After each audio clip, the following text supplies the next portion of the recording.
Dans ce fichier, on va parler d'une base très célèbre, à savoir la Zone 51. Pour ceux que ça intéresse, sachez que j'ai déjà fait une vidéo sur ma chaîne, donc n'hésitez pas à aller la consulter. La Zone 51 est sans doute l'une des installations militaires les plus célèbres et les plus secrètes des États-Unis. Depuis des décennies, elle est au cœur des théories conspirationnistes et des spéculations autour des contacts extraterrestres. Selon le Alien Racebook, des membres de 4 races extraterrestres y sont présents et coopèrent avec les humains, mais ils le feraient de manière forcée. Il est précisé que ces êtres ne sont ni de haut rang, ni particulièrement influents dans leur domaine d'expertise, ce qui soulève donc des questions sur leur rôle réel dans ces bases. Mais analysons un peu ce fichier ensemble. Le livre mentionne que ces 4 races extraterrestres coopèrent de force avec les humains et les reptiliens. Le fait que ce ne soient pas des extraterrestres de haut rang ou qu'ils n'aient pas une importance stratégique dans leur domaine d'expertise pourrait indiquer qu'ils sont retenus contre leur volonté ou qu'ils ne sont là que pour des tâches spécifiques, loin des rôles décisionnels. Cette situation m'a rappelé beaucoup de récits de captifs ou de tâches qui seraient utilisées pour leur expertise technique ou scientifique. Je pense que beaucoup d'entre vous ont déjà entendu parler des soi-disant interviews d'extraterrestres qui auraient fuité de la Zone 51 ou encore une vidéo montrant des opérations médicales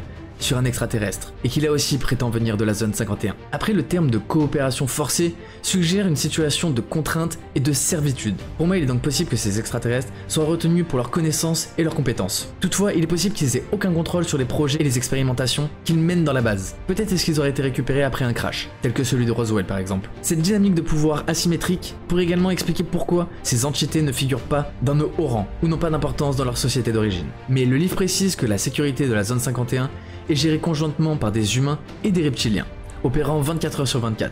Et cette collaboration entre deux espèces, qui est souvent décrite comme antagonistes dans d'autres récits, soulève des questions sur la nature réelle de cette alliance. Les reptiliens sont fréquemment représentés comme des manipulateurs cherchant à dominer la Terre, mais ici ils sembleraient travailler en concert avec des forces humaines pour contrôler l'accès à des installations ultra secrètes. Leur implication directe dans la gestion de la Zone 51 pourrait impliquer qu'ils détiennent un rôle central dans les activités que mène cette base. Mais cette théorie suggère également que l'alliance entre les humains et les reptiliens n'est pas égale, les humains jouant seulement un rôle de subordonné dans cette dynamique. Même si la Zone 51 est depuis longtemps associée à des projets de reverse engineering sur des technologies extraterrestres, comme Bob Lazar tente à le prouver par exemple, Ça partout dans le monde.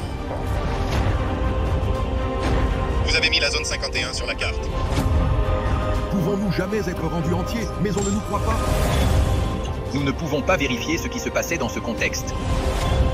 la présence de ces 4 races extraterrestres dans la base pourrait être liée à des projets visant à extraire des connaissances ou à développer des technologies avancées. De plus, le fait que les extraterrestres soient de rang modeste pourrait indiquer qu'ils sont utilisés pour des tâches subalternes, tandis que les humains et les reptiliens superviseraient leur expérimentation. Pour faire un organigramme assez simple, vous auriez donc les reptiliens, puis les humains, puis ces 4 races extraterrestres. Mais si la question de la coopération forcée est posée, cela pourrait impliquer que la Zone 51 sert non seulement de centre de recherche, mais aussi de centre de détention. Et cela nous rappelle d'autres récits captivants d'entités qui seraient restées captives ou de scientifiques extraterrestres contraints de travailler pour le gouvernement humain, souvent en échange de leur survie pour éviter des représailles.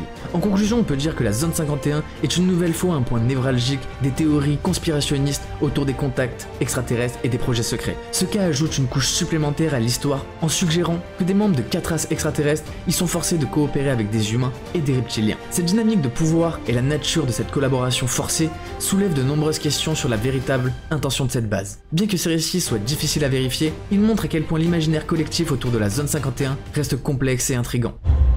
Je n'ai aucune motivation pour mentir. La science et la technologie peuvent nous changer. Nous avons toujours cherché des réponses vers le ciel au lieu de nous regarder dans le neige.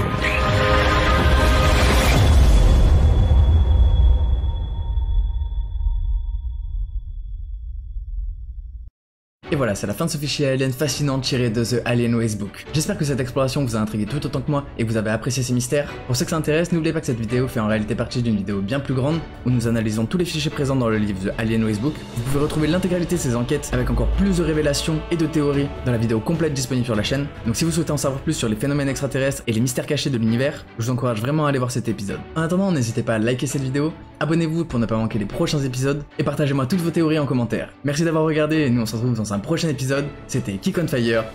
Peace out.